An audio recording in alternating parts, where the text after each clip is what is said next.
আমার মেয়ে হয়ে না কপালটাই খারাপ। দেখো আজকে আমাকে সবকিছু একা হাতে করতে হচ্ছে। বাবা মা সামনে থাকে, তবু না বাবা মা একবার আসতে পারলো না যে যাই হাতে হাতে মেয়েটাকে একটু সাহায্য করে দিই বা একটু রান্না করে পাঠাই। সবকিছু থাকতেও না আমার জীবনে সবকিছুই না থাকা হয়ে পড়ে আছে। হ্যালো এভরিওয়ান, আমি বৃষ্টি। আমার এই ছোট্ট সংসারে তোমাদেরকে সকলকে অনেক অনেক স্বাগত। আমরা যেদিন থেকে বাড়ি শিফট করেছি সেদিন থেকে জানো তো কোনো রকম সবজি বাজার থেকে শুরু করে কিছুই করা হয়নি। ওই নামমাত্র রান্না করে খেতে হচ্ছে। তোমরা তো জানো এই ছোট বাচ্চা নিয়ে ঘর শিফট করা কতটা চাপের। তার মধ্যেও কিন্তু প্রীতম আমাকে যথেষ্ট সাহায্য করছে। মানে প্রীতম বেশিরভাগ কাজগুলোই আমার করে করে সাহায্য করে দিচ্ছে। ফ্রিজটা আমি ওই বাড়ি থেকে হালকা করে পরিষ্কার করে নিয়ে এসেছিলাম, কিন্তু এই বাড়িতে এসে না সেইভাবে আমার আর পরিষ্কার করা হয়নি। কালকে রাতে আমি অনেক কিছু কাজ এগিয়ে রেখেছিলাম যাতে প্রীতমকে সকাল থেকে এত কাজ না করতে হয়, কারণ ওকে কাজের জায়গাতেও যেতে হচ্ছে, ঘরেও করতে হচ্ছে। অনেকে বলে তোমাকে তো বাইরে চাকরি করতে যেতে হয় না, তাই ঘরের সংসারে সারাদিন যতই গরুর মতো খাটো না কেন তাতে তোমার পরিশ্রম হবে না। কিন্তু একটা কথা কি জানো তো, বাইরের কাজের থেকেও ঘরের কাজের পরিশ্রম কিন্তু অনেক বেশি। আমরা যারা ঘরে সারাদিন খেটে খেটে মরি তাদের কাজগুলো সবার চোখে সবসময় কমই লাগে, তাদের কাজগুলোর কোনো ভ্যালু নেই। মানে আমাদের মতো মেয়েদের যারা সংসারের পেছনে এত সারাদিন রাত্রি খাটছি, তোমাদের চোখে তাদের ভ্যালু একদমই ভীষণ কম। আসলে কাজ তো তারাই করে যারা বাইরে গিয়ে খেটে টাকা রোজগার করে। আমি কিন্তু টাকা রোজগার করি ভিডিও থেকে যতটুকু আর কি আর্নিং হয় সেই আর্নিংটাই করি। আর তার সাথে কিন্তু আমি সকাল থেকে রাত অবধি কিন্তু সংসারের যাবতীয় কাজ করি। আর তার থেকেও বড় কথা কি জানো, তোমরা যে বাইরে কাজ করো অফিসে একটা দিন তো ছুটি পাও, কিন্তু আমাদের সংসারের কাজে কিন্তু কোনো ছুটি নেই। ছুটি একটা সময়ই আছে, সেটা হচ্ছে যখন আমি মরবো, তখন শ্মশানের চিতায় উঠবো, তখনই কিন্তু ছুটি পাবো। শুধু আমি বলে না, যারা সংসারী কাজ করি তারাই ভালো করে জানি ব্যাপারগুলো। আমাদের এই পেছন দিকটাতে আম গাছ, পেয়ারা গাছ, বড় বড় গাছ আছে। তো জানো তো এই পাতা ঝড়টর হলেই নোংরা হয়ে যায়। প্রীতমকে আমি বলেছি যে তুমি আমাকে একটা বড় ঝাঁটা বানিয়ে দেবে, আমি এই দিকটা পরিষ্কার করে দেবো। কারণ আমার তো স্পাইনালে প্রবলেম আছে, তাই আমি নিচু হয়ে এতটা ঝাঁট দিতে পারি না। একটা বড় লাঠির মতো কিছু দিয়ে দিলে ঝাঁটার মধ্যে আমার ঝাঁট দিতে বেশ সুবিধা হবে। অনেকে আমাকে এই বাড়িটা দেখে বলেছ ফালতু ফালতু ওই বাড়িটা ছাড়তে গেলে বৃষ্টি। আসলে ওই বাড়িটা রাজপ্রাসাদের মতো ছিল, এই বাড়িটা খুব একটা ভালো না। তোমাদেরকে আজকে একটা কথা বলি, জানো তো উপর থেকে যে জিনিসটা ঝাঁ চকচকে থাকে ভেতরে কিন্তু ততটাও কিন্তু ঝাঁ চকচকে থাকে না। এই কথাটা বললাম তার কারণ হচ্ছে বাড়িটি সুন্দর হতে পারে কিন্তু অনেক সমস্যা ছিল। এক, জলের সমস্যা ছিল, দুই হচ্ছে কারেন্টের সমস্যা ছিল, তারপরে ভোল্টেজের সমস্যা ছিল, আরও অনেক কিছুরই সমস্যা ছিল। সব সমস্যা তো আর বলা যায় না এই সোশ্যাল মিডিয়াতে এসে, তবু যতটুকু বলার ততটুকুই বললাম। তবে হ্যাঁ, একটা কথা কি জানো তো, ওনারা কোনোদিন আমাদেরকে বিরক্ত করেনি, এটা তো সত্যি কথা। দেখো মানুষকে নিয়ে আজকে ছেড়ে চলে এসেছি, আমরা তাদেরকে নিয়ে খারাপ বলতেই পারি, কিন্তু আমরা না নিজেদের মতো করেই থাকতাম। ওনারা কোনোদিনই এসে আমাদেরকে কখনো বিরক্ত করেনি বা জ্বালিয়েছে, এরকম ব্যাপারটা না। ওনাদের কিছু অসুবিধা ছিল, আমাদেরও কিছু অসুবিধা ছিল, সেই জন্য ভীষণ শান্ত মাথাতেই আমরা ডিসিশন নিয়ে ঘরটা শান্তভাবে ছেড়ে দিই। না এমনটা না যে কোনো রাগারাগি অশান্তি হয়ে ঘর ছেড়েছি, কারণ কিছু কিছু মানুষ ভাবে যে আমরা যখনই যে জায়গাটা ছেড়ে আসি তখনই সেই জায়গাটাতে কিছু না কিছু হয়। আসলে সোশ্যাল মিডিয়াতে কাজ করি তো, তাই আসলে সব কিছু নর্মালভাবে কিছু কিছু মানুষ দেখতেই পারে না জীবনটাকে। তোমাদেরকে একটা হাসির কথা বলি, আমি যখন শিলিগুড়িতে থাকতাম তখন কিছু মানুষ আমাকে বলেছিল যে আমি নাকি ভয়ে দুর্গাপুর আসছি না, কারণ জানি যে এইখানে আসলে আমাকে কেউ টিকতে দেবে না। যাই হোক, আমি তখন হাসি মুখে কথাটা নিয়েছিলাম। তারপরে যখন শিলিগুড়ি থেকে দুর্গাপুরে এলাম শরীর খারাপটার কারণে, তখন কিছু মানুষ বলেছে শিলিগুড়ির মানুষ নাকি আমাকে তাড়িয়ে দিয়েছে, আমি নাকি ভয়ে এখানে পালিয়ে এসেছি। আমি না খুব হাসি পাই কথাগুলো শুনে, জানো তো। মানে ভাবো না, আমি যেখানটা থেকেই চলে আসি নাকি সেই জায়গাটা নাকি আমাকে মানুষজন তাড়িয়ে দেয়। আরে থাকছি আমি নিজের টাকায়, খাচ্ছি আমি নিজের টাকায়, আশেপাশে মানুষদের কি পাগল নাকি?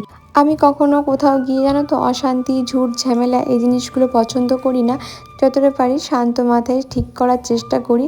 আর যেই জায়গাটায় শান্তভাবে ঠিক হবে সেই জায়গাটা আমার মনে হয় না অশান্তি ঝগড়া করে কোনো কিছু করার দরকার আছে।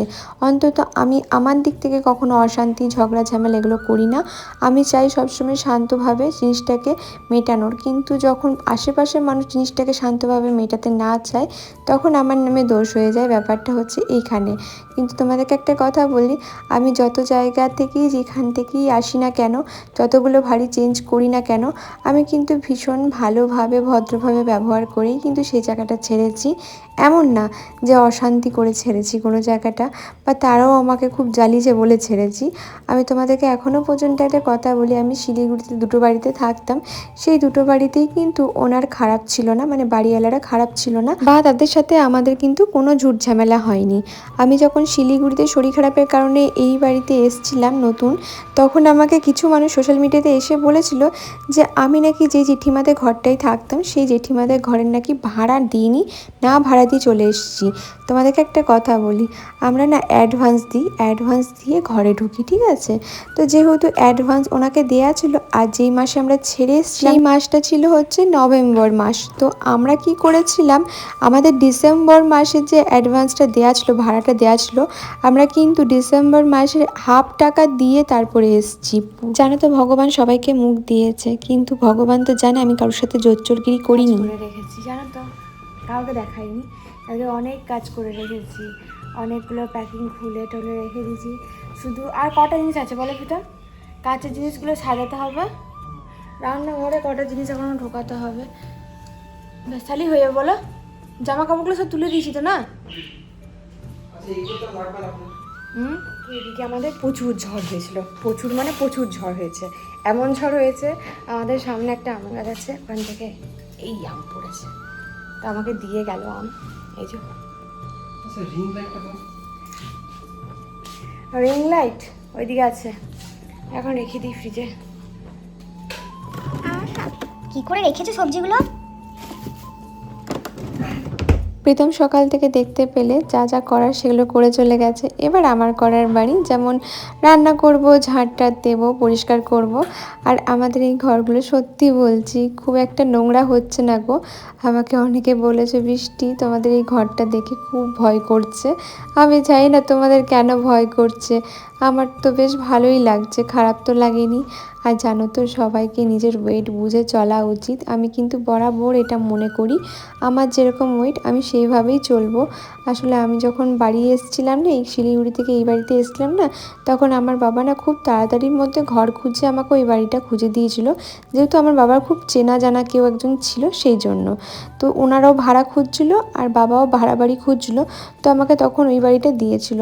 তখনও কিন্তু আমার বড্ড বেশি গায়ে লাগতো এতটা ভাড়া টাকা দিয়ে ওই ভেতর দিকে থাকতে, সত্যি কথা বলতে। কিন্তু কী বলতো, তখন তো আমার উপায় ছিল না, আর আমার শরীরটাও খুব একটা ভালো ছিল না যে দৌড়ঝাঁপ করে ঘর খোঁজা হবে, ঘর শিফট করা হবে। তো যাই হোক, তখন যা পেয়েছিলাম ঢুকে গিয়েছিলাম। তারপরে তো তোমরা দেখেছো যে দাদার বিয়ে নিয়ে এদিক ওদিক ছোটাছুটি ওইসব হয়েছিল। তো এত কিছুর জন্য জানো তো ওই ভাড়া বাড়ি চেঞ্জ করার কথাটা আমাদের মাথার থেকে স্কিপ হয়ে গেছিলো। যাই হোক, এসি লাগানোর এই প্রবলেমটা হলো বলে আমরা ঘরটা চেঞ্জও করতে পারলাম। আর সত্যি কথা বলতে জানো তো, ভাড়া বাড়িতে যেহেতু থাকি না, আমাদের যেমন সামর্থ্য আমাদেরকে তো সেটা বুঝেই থাকতে হবে বলো। সেই কারণে জানো তো আমি না খুব একটা জানো তো মন খারাপ করিনি। হ্যাঁ, অবশ্যই এই বাড়িটা ভালো ছিল, আমি কোনো দিক থেকেই বলবো না যে এই বাড়িটা ভালো ছিল না।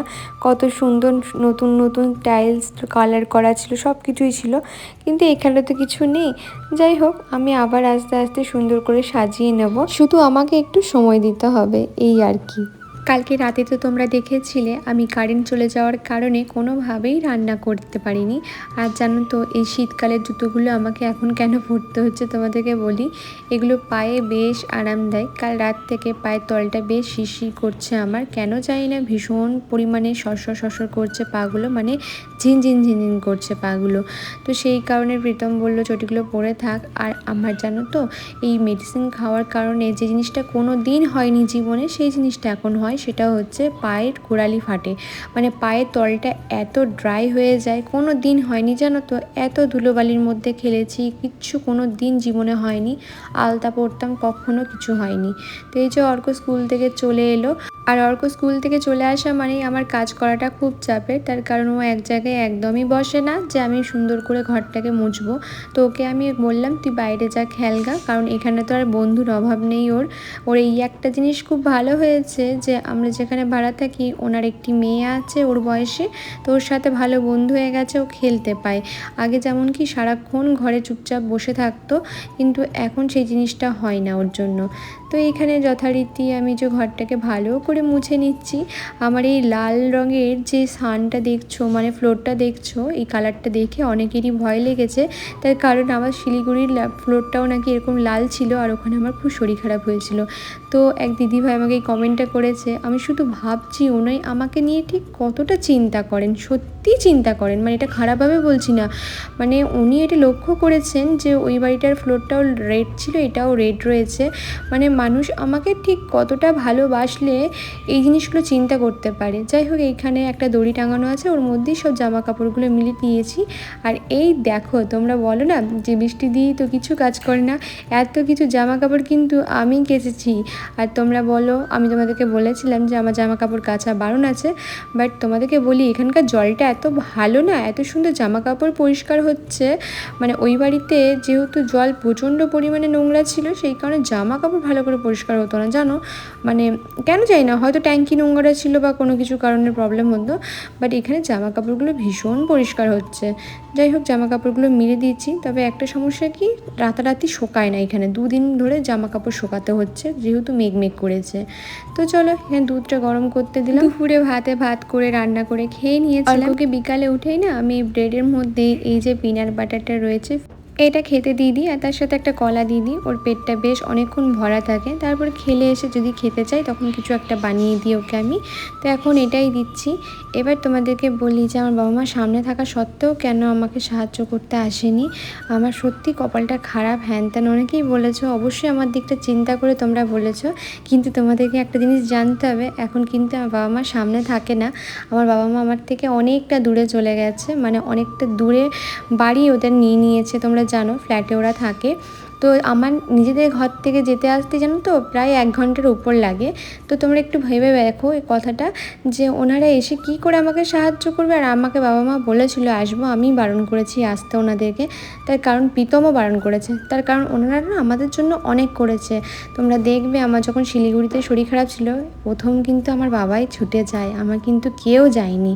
হ্যাঁ, তখন আমার দাদাও যায়নি, কেউ যায়নি, আমার বাবা মাই কিন্তু দুজনে গেছিলো।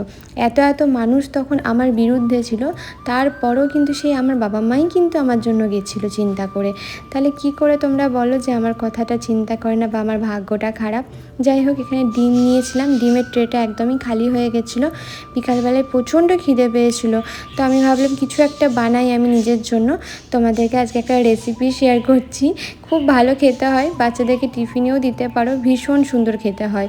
এখানে একটু পেঁয়াজ কেটে নিচ্ছি, আমার রান্নাঘরটা এখনও বাগানো হয়নি, তোমরা দেখছো আস্তে আস্তে করার চেষ্টা করছি, বুঝতেই পারছো একা হাতে সব কিছু সংসার সামলানো প্লাস রান্না বান্না কাজকর্ম, তো আস্তে আস্তে সবটাই করার চেষ্টা করছি। আর তোমরা দেখেছো আমি সব কিছু কেটে কুটে আগে ধুই, তারপরে এখন করছি। তো এখানে পেঁয়াজ কাটবো, টমেটো কাটবো, লঙ্কা কাটবো আর ধনেপাতা কাটবো। তোমাদের সাথে আজকে বিকালে একটা দারুণ স্ন্যাক্সের রেসিপি শেয়ার করবো, এটা না টিফিনেও খেতে পারো, বাচ্চাদেরকে টিফিনেও দিতে পারো। তো এই যখন পেঁয়াজ সব কিছু কুচি করে কেটে নিচ্ছি আমি মোটামুটি। জানো তো, মাঝে বাবা না আমাকে একদিন বলছিল যে আসতে পারতিস তো এখানে খাওয়া দাওয়া করে যেতে পারতিস, মানে বাবাদের না ওইদিকে সব কিছু হয়ে গেছে, এইদিকে বাবারা আসেই না, মানে আমাদের বাড়ির এইদিকে না এখন আর বাবারা আসেই না, তাই কারণ বাবাদের ওইদিকেই সব কিছু, দাদার কাজ থেকে শুরু করে সব কিছু ওইদিকেই হয়ে গেছে। তো এবার যেতে গেলে 1 ঘন্টা জার্নি করে গিয়ে আমাকে ওখানে গিয়ে খাবার খেতে হবে বা দিতে আসতে হবে। তো তার থেকে ভালো না আমরা এখানে দুটো সেদ্ধ ভাত করেই খেয়ে নিই। আর মা বাবা দুজনেই আসতে চেয়েছিল, তবে তোমাদেরকে আমি একটা ইনসিডেন্টের কথা বলিনি, আমি যেহেতু ঘর শিফট করছি, আমার মায়ের পায়ে না বড় যে বেসিনের যে ভারী স্ল্যাবটা হয় সেটা পড়ে গেছিলো, জানো সেদিনকে আমি ওখানে গেছিলাম, তো পাটা না পুরো কালশেটে হয়ে নীল হয়ে গেছে, আমার মা না পাটা নিয়ে না নড়াতে পারছে না। আর তোমাদেরকে একটা কথা বলি, মায়ের যদি পাটা ঠিক থাকতো না, তাহলে আমি যতই বারণ করি যাই করি আমার মা কিন্তু ঠিক আসতো, কারণ আমার মাই কিন্তু প্রতিবার আমার এসে সংসারটা গুছিয়ে সাজিয়ে দিয়ে গেছে। এমনকি যখন আমার শরীর খারাপ হয়েছিল শিলিগুড়ি থেকে আমি এলাম এই বাড়িতে, আমার মা কিন্তু প্রীতম বাবা সবাই মিলে কিন্তু সংসারটা আমার গুছিয়ে দিয়েছিল। আমার বাবা মাকে সবসময় এভাবে কথা বলো না, তাহলে আমার একটু কষ্ট হয় আর কিছু না। আমি জানি তোমরা আমাকে চিন্তা করেই কথাগুলো বলেছো, তারপরেও বলো না।